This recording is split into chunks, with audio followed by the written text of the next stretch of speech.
How to add subtitles in YouTube video. So first, go to YouTube and then click on your profile here at the top right, and then click on YouTube Studio. Next is just click on content, and then click on the pencil icon here beside your video. Next is just click on video elements and then click on add here beside add subtitles. Now there are three options here that you can use to add your subtitles.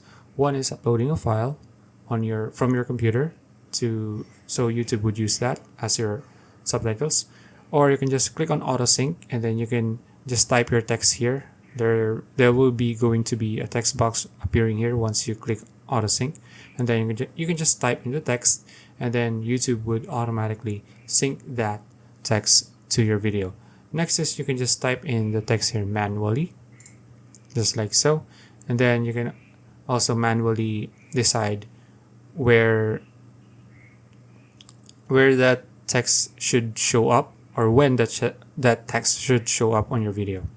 So you can see here. Okay, so that's it. If you found this video useful, please like and subscribe for videos like this. See you in the next one.